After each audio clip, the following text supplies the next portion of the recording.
Good morning, everybody. Buongiorno. We are back in the kitchen today.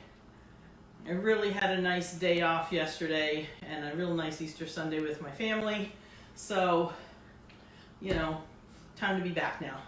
I really missed it. The one day I was like ready to go do something. And I'm like, no, I can just sit on the couch and chill out today. I didn't really sit on the couch. Did a lot of stuff yesterday. But last night I got a little extra episode of my Highway to Heaven. I'm hooked on it again. Loved it as a kid. Like it again even more now. Has a lot more meaning now, I guess. Anyway, so I keep reading all this stuff online about people going crazy, going, bananas, being stuck inside. I'm fine. I'm in my element in my kitchen. Been having fun with you guys. So today, since people are going bananas, we're going bananas. So when people say to make banana bread, you need ripe bananas, it doesn't mean they're speckled. It means that they are black. This is a banana bread banana. So we are going to make some banana bread today, and then if we have time, I might just make my family's lunch with you all today, which is something going to be really simple. Pasquale wanted something cheesy, so we are just going to make a simple pasta dish that I'm going to make with a salad. We're going to have a real simple lunch today since we ate so much heavier stuff over the past 3 days. So we're just going to kind of have, yes, it's going to have a creamy sauce. That's not necessarily considered light, but this is kind of like that in a salad. It's a good lunch. Anyway, so we are going to make banana bread with really, really rotten bananas.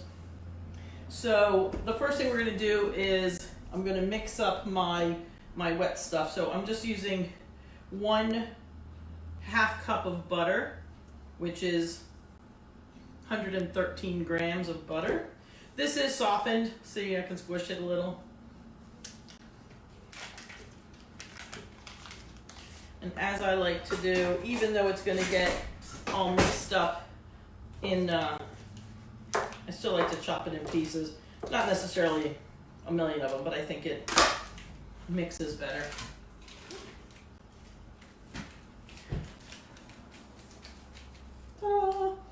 I had so much fun this weekend, really, truly just planning and thinking about how I want to continue doing this show.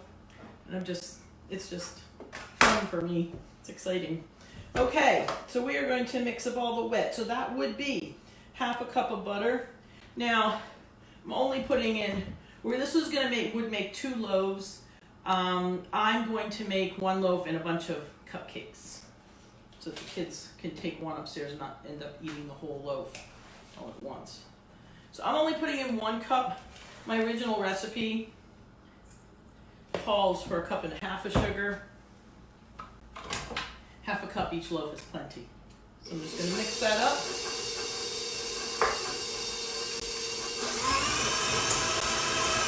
I'm going to tell you a secret. When I was a kid, there was something about the butter and the sugar when it's fully mixed together, and I would just sit there and eat it, just the butter and the sugar. Oh, I don't know what it is, but it was like crack to me.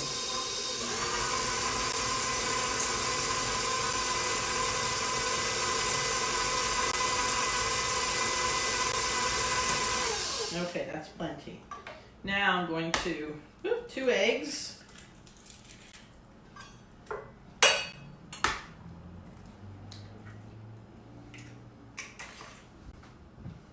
Beautiful eggs.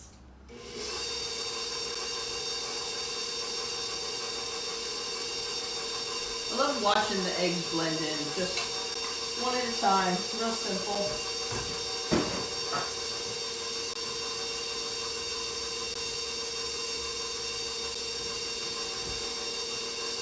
Okay, so now I'm going to take my bananas while that's blending up a little bit.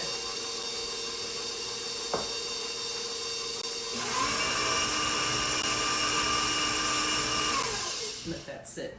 Don't need all that noise the whole time. So, actually, it's funny. The insides get soft, but the outsides get tougher. Oh, the hubby put these in the drawer where they don't belong. sticking. But the skins get tough. So these are truly, and in fact, I've even done them mushier than this. Look at this. That's a beautiful banana. This one is really, this is going to be the one that's going to give it all the flavor. Oh yeah. I know, yuckier you think they are, but this is all literally just, oh, sweetness. Just squeeze it out of the skin.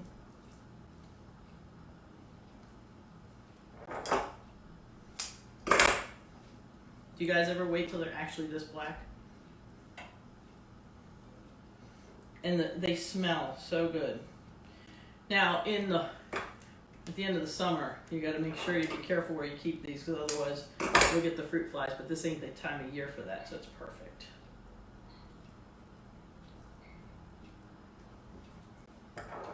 And one.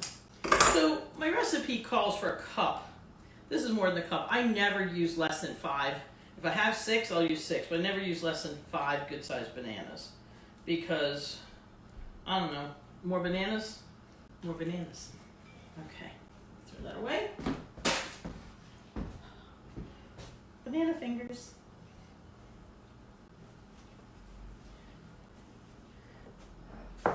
Okay, and then we're going to put in a little bit of what would normally be potentially sour milk, or buttermilk or sour milk. So I'm making my own. This is a 1/4 cup of milk, and I'm just going to put in a tablespoon of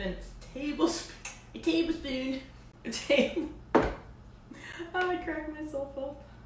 Tablespoon of vinegar, and it gets all thick and curdly and gross. But boy, does it make everything else taste good. We'll let that sit and curdle for a second. Oh, I hope you guys had a good weekend. And I hope you have some rotten bananas and you'll try this recipe. If not, just take 5 bananas, your ripest bananas if you have any. Throw them in a brown bag. Even put them in the refrigerator. Do something. Do all those tricks that make them ripen faster. Mine go. I leave them out, and I just eat the fresher ones. And as soon as I see a couple of them starting to get ripe, I put them aside. Say, nobody touch these. They're mine. Okay.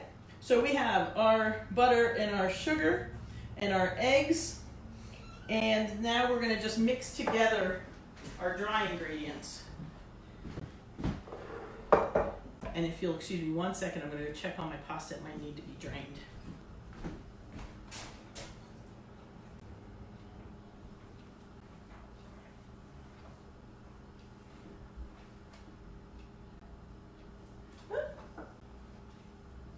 Oh my goodness. Good thing I had these tongs sitting here. Just want to test one.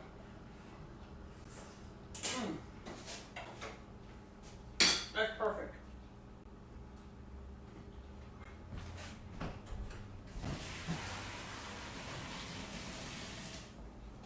I steamed up my glasses.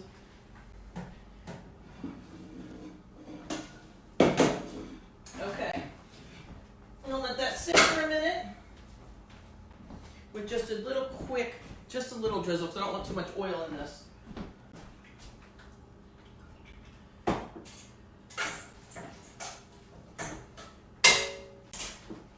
Just so those don't stick together while we finish this up. So anyway, I'm going to save this for a second. So we are going to put in 2 cups of flour. Hold on. Let me see where.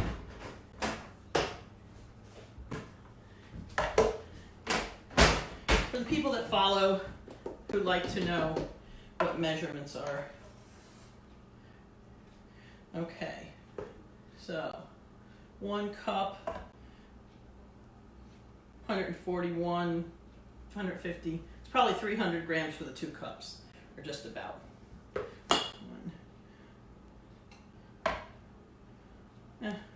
Maybe 280, 300, whatever, close enough, 300 grams.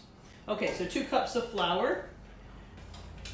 I already put my sugar in, I was about to put it in again. And we're gonna use some baking soda. This is according to my aunt's recipe. My Aunt June, who was my godmother, is my godmother. Okay, so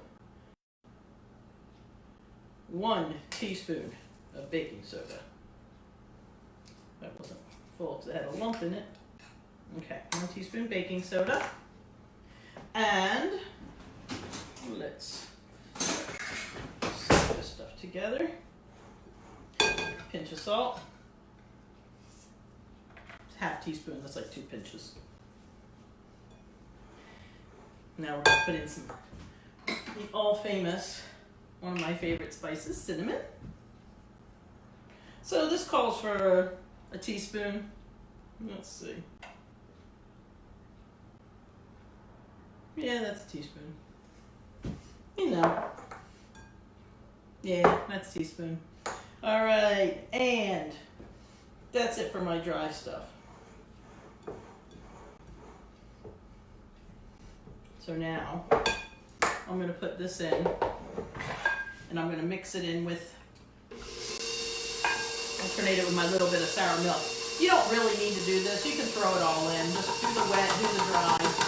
But I don't know. I kind of like the way it mixes up together this way.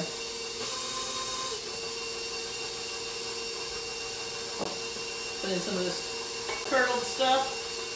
Half of that.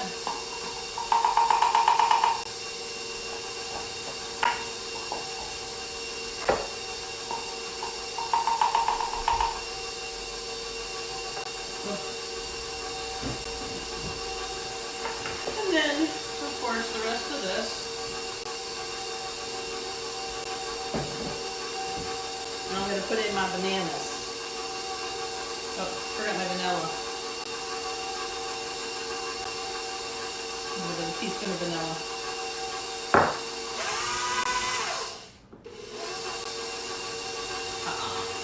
Best part.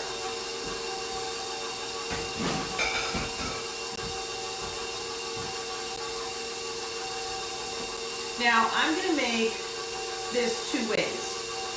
I'm going to leave this as it is. I'm going to make some of the, actually I think I'm going to make the cupcakes without the nuts, and I'm going to make the loaf with nuts and raisins. So I'm going to take out some of this and put it in my little cupcake tins. So, the kids like both, and yet sometimes they're purists and like just the, like my noise making here. But this is my non-aerosol. Of course, I let all the air out of it last night when I put it away, because otherwise the lid doesn't shut, and it takes forever to repump. I don't even know if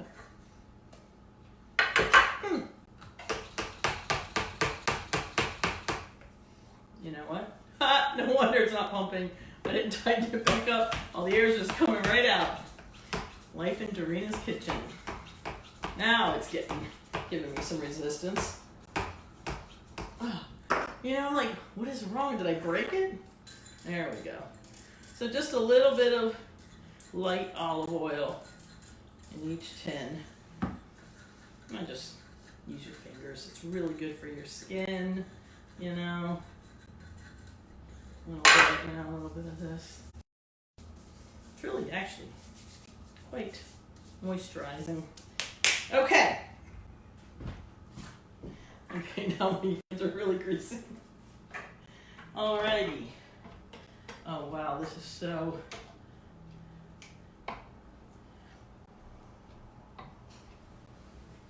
yummy. Now I do always recommend that you test taste your batter before you go to cook it. There was one time years ago where I was making chocolate chip cookies, and I had gone over to my dad's restaurant since I was in college, and I had gotten some bags of flour and sugar, but I got plastic bags and I filled them from the big tubs up in the prep kitchen. So I get home, I'm making my chocolate chip cookies, and usually I taste my batter.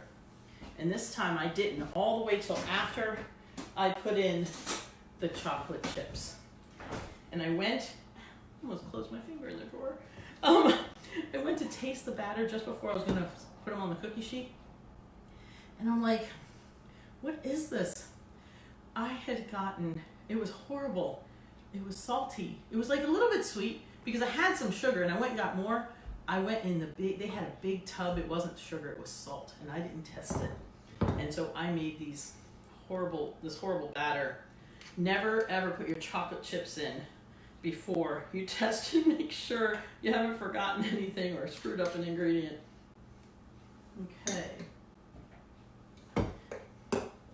So, actually that's going to be my spooning one. Let's do what I just said.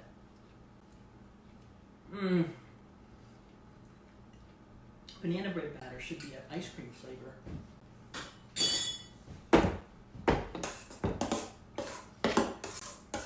There really, truly is something about the super, super extra ripe bananas. Don't get grossed out that they're black and look rotten. They're supposed to be. You know, there's a lot of things that are actually good for you. The riper and almost rotten they get. Think of sourdough bread. That's made with sour flour and water, which I'm still trying to get right. I made my starter last week. I've done it twice now. First time was better. First one was edible. Second time was better.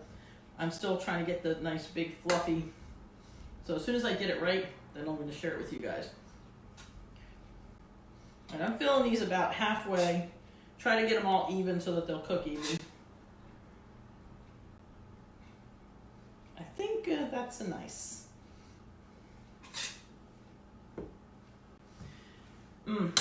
So, there's my cupcakes. These here for a minute.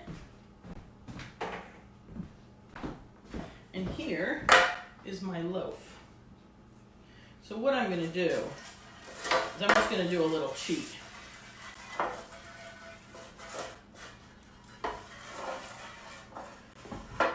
Because I actually think I can make some more. I'm just going to make a little bit. I'm going to put some raisins and nuts in these. So just about, that's probably a quarter cup, third cup. These are chopped already, although I just might want to check them out, make sure they're chopped a little more. You can do them with a chopper, you can just do them with a knife. I love chopping nuts.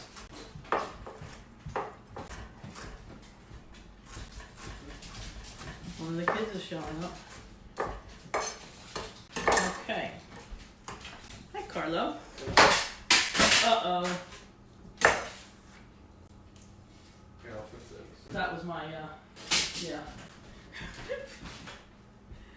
my fancy little curtain that I stick up just so it's not too bright behind me when I do these videos. And of course, he's got to go walk the dog now. That's okay.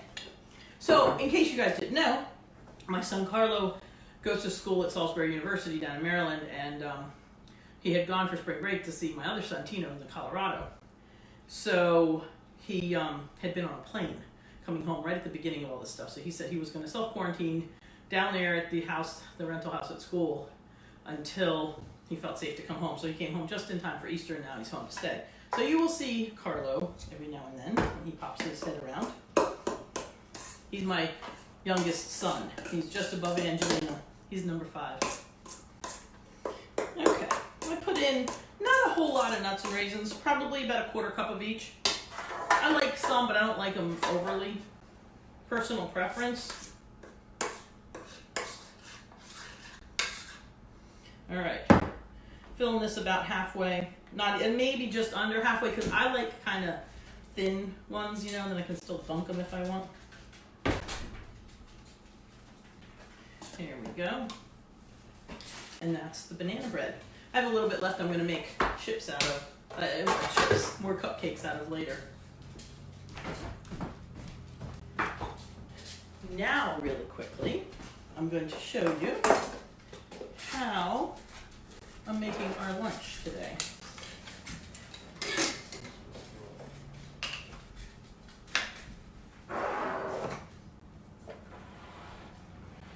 Bringing the stove over.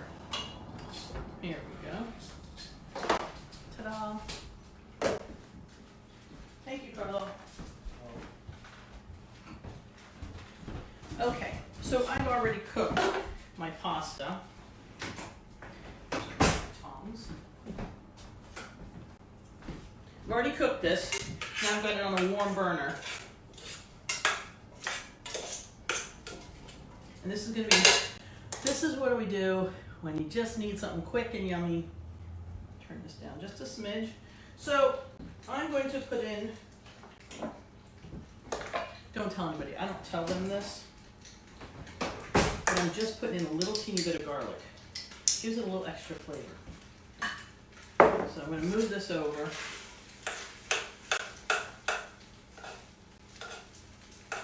This is a mom cheap way to do it. A little bit of oil in the middle. I'm just going to squeeze one small clove. So it's just a little bit.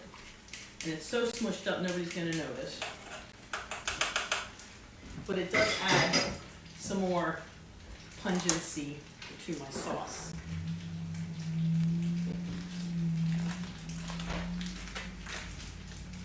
So while that's doing, now I'm just going to put in a little bit of butter,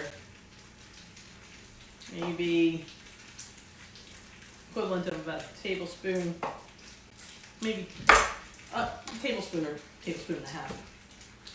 Let that melt in there with the garlic real quick.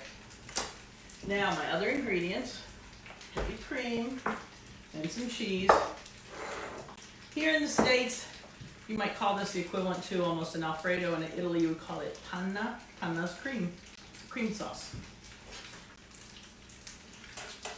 And then I'm just having this with I have some frisee lettuce. Oh my God, I just really, I used to look at it and I just never bought it because I thought it was, I don't know, I just was under the assumption that it was a really bitter lettuce. And I like bitter, but I guess from when I was younger, one of the restaurants I worked in, they had this frisee salad, and somebody said about it being bitter, and so I, oh, that smells good.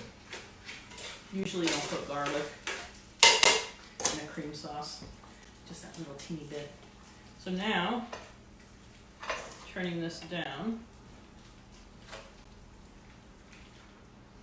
that's about a half a cup of heavy cream, and of course, pecorino romano. Let's say, well, actually, this is really fluffy because I did this on this other grater. So it's probably a quarter cup, third if it was packed. It's so light and fluffy, it's all big and airy.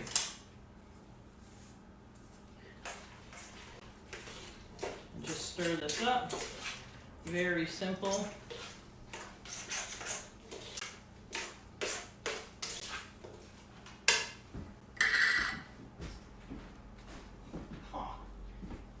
This just had flour in it.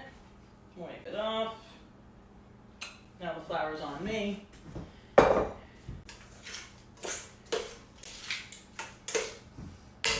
now that it's soaking in and drying up a little bit, I'm going to add just another little bit of cream. When it thickens up, you can, like for example, if you have leftover and you put it in the refrigerator, you put it in a pan with just a couple of splashes of milk and reheat it up, and it's yum.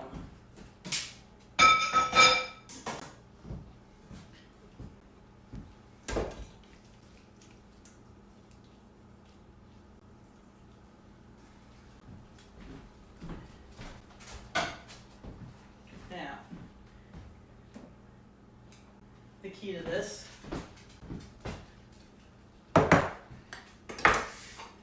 chop up a little bit of fresh parsley. Even when it's just you guys at home, I know this is the kind of stuff you see in restaurants, you see when you go to, have dinner at somebody's house or you're having company, but you know what, there's nothing wrong with making it fancy, and it does add some nice little bit of flavor. Look at this. And it just makes it that much prettier, just for a really simple family lunch. Okay, this is off. That's out of the way. I'm going to put this on the stove to stay warm.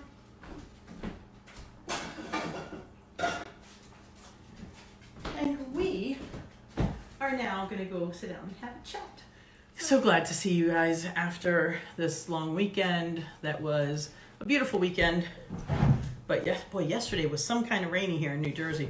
It was like they were calling for tornadoes, and it was really, when you see the raindrops actually on your windows, you know the wind was blowing because it's hitting the house that sideways. But it's what it is, you know. It's kind of like those are the days you don't mind being inside the house and being cozied up, you know.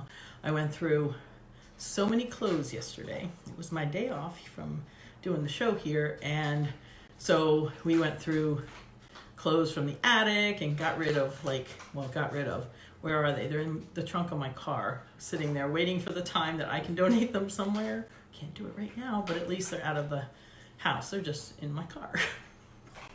Hey, I don't need it, so that's all there is. So anyway, I wanted to talk a little bit about how we are all, you know, going bananas doing stuff. And so my suggestion now is let's do what I'm starting to do. I'm starting to think of ideas for the holidays, believe it or not, for the fall, for the winter. Because right now we have the time. So instead of just thinking about what we're going to buy, how about things we're going to make? You know, you can make, like, every year for many years, I picked a different craft, so to speak, and created the gifts for everybody that year. Everything from jewelry to wreaths, you know, so everybody needs a Christmas wreath or some kind of a holiday wreath, so we made wreaths that way. So I made different ones for different family members. Really cool one I did, just a suggestion. I got these little teeny weeny teddy bears. So instead of going to buy them, I did then. I was 20 something. You can make little sock animals. You know, use up all those odd socks, the ones that aren't gross, and cut the tops off. Make little bears or little animals, and make them for the grandparents. So what I did was at the time was I made a wreath, and I put a little teddy bear for each grandchild. I think I only had the 5 at the time.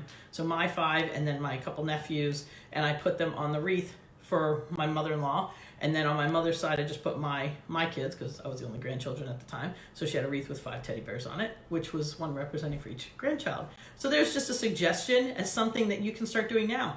Make the actual wreath. Go out and find twigs now, shape them, and wait a while. Let them harden and dry. You know, you might have some vines or something out in the yard that you can, while they're still soft, shape them into the wreath, use twisty ties or wire or something, and let it dry that way.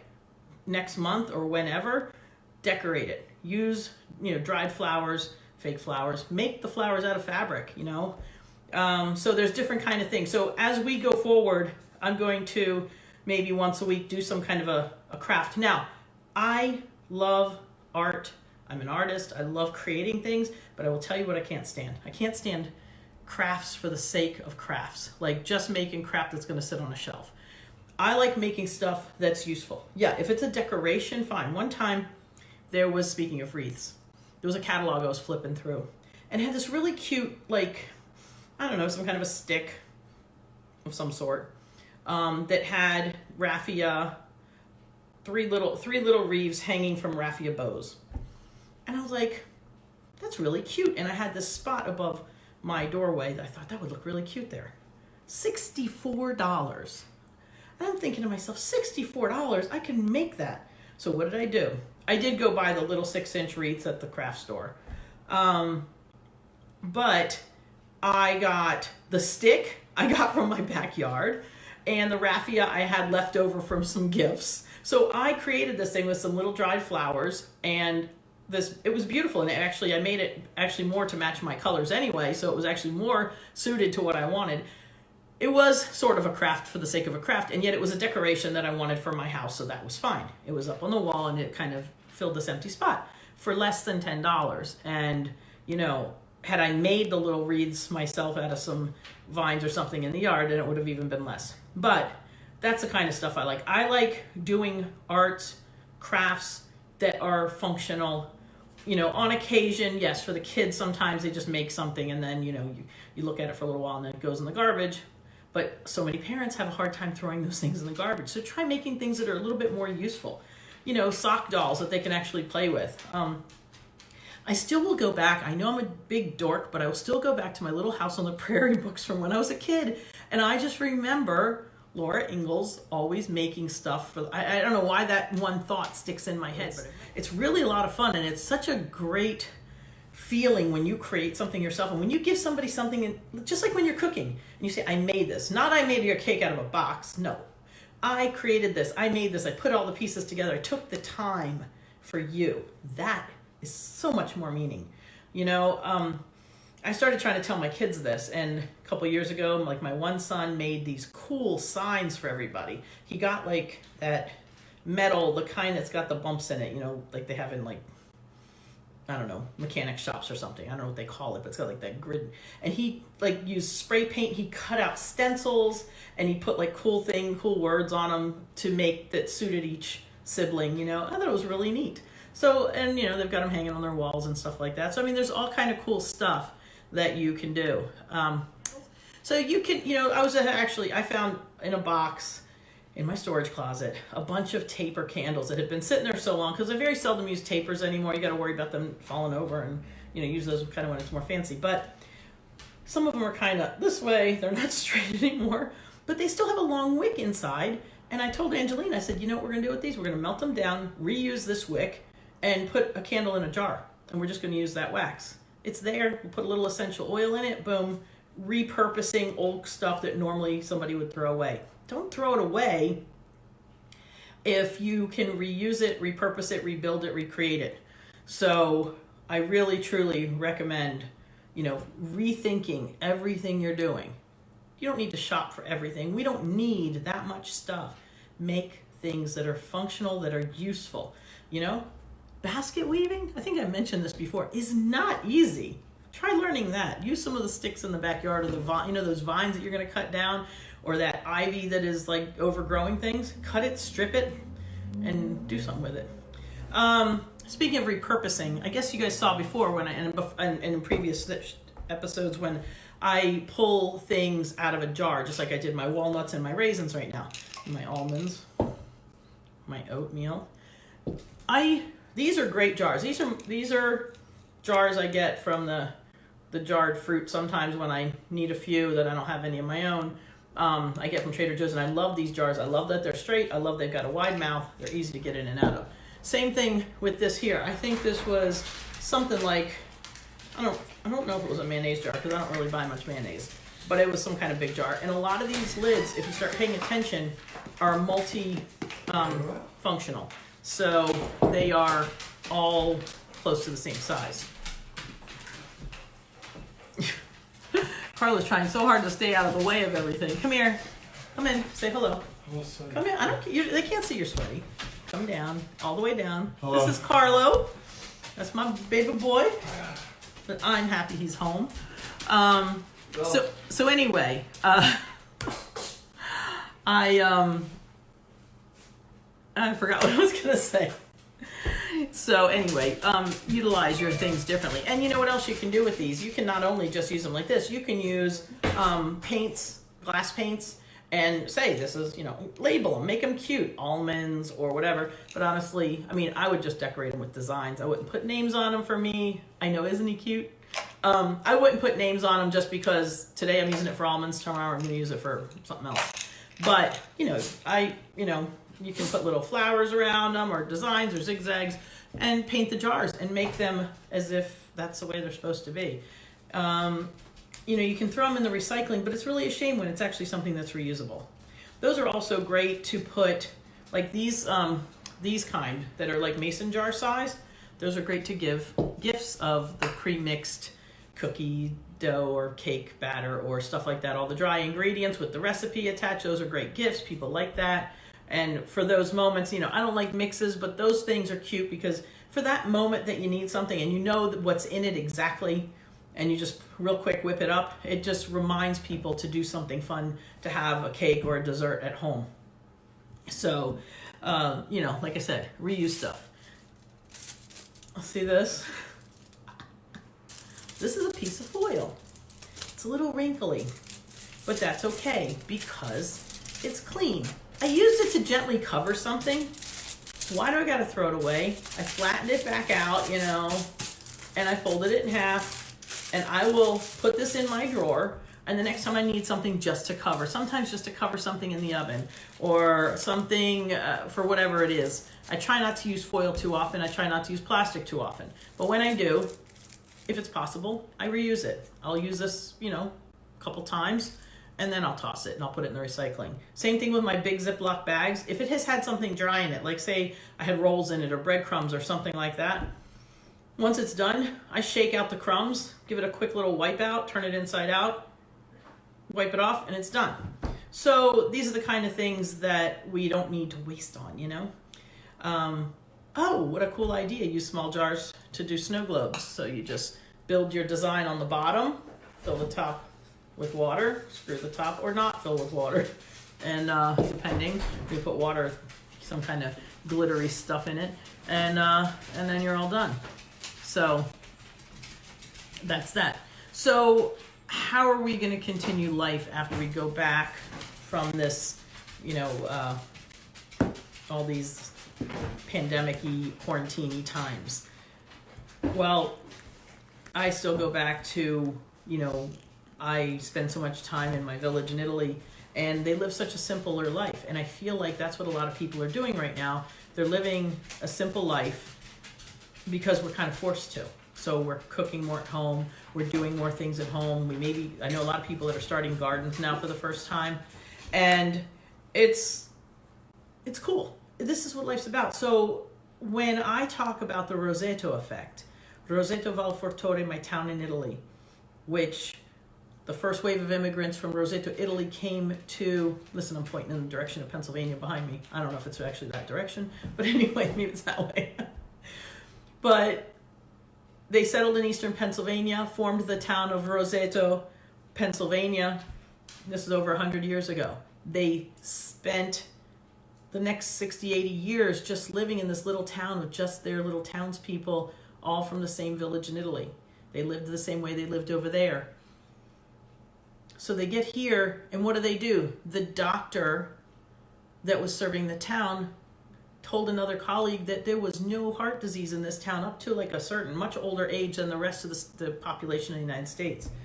They go study it, thinking it's the food. They're eating salted cured meats, food fried in lard, because there was no imported olive oil back then.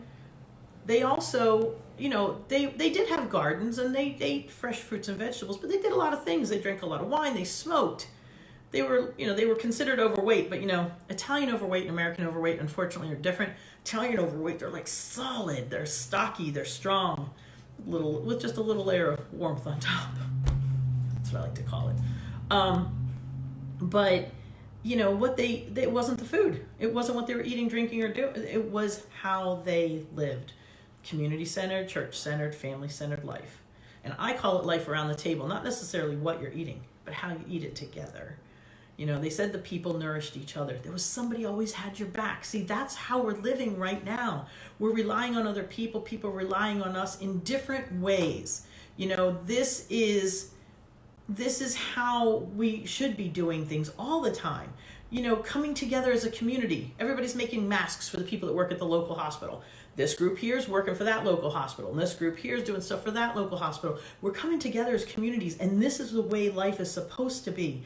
This is a wake-up call. We need to live this way all the time, just not necessarily socially distanced. Hopefully in the future we can be socially closed in. I don't know what's the opposite of distanced. But anyway, in the meantime, how do we continue this? We have to remember this. We have to revive the Rossetto effect. We have to get people back to the table, because it's not what you eat, it's how you eat. You have to eat together, whether there's 2 of you or 20 of you. You sit and you face each other. You talk. Phones down. Phones are allowed at my table for one reason and one reason only: to take a picture of the food, and then it goes face down. That's it. So you really need to do that. You need to enforce it. And I don't care if the kids don't want to listen. You make them. You make them.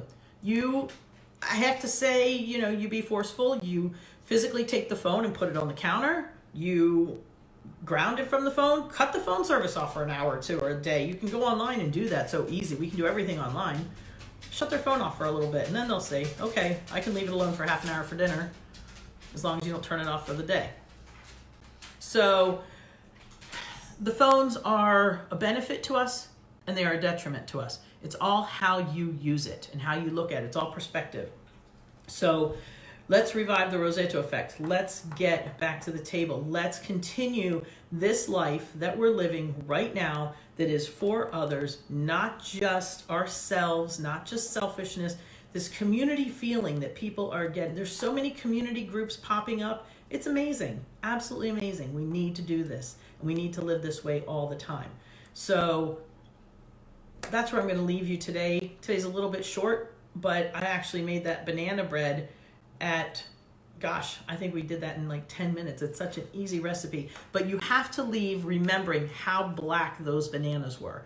To make the yummiest, you know, that kind of shiny, gooey top, that the more ripe the bananas are, not ripe, black, rotten bananas make the best banana bread.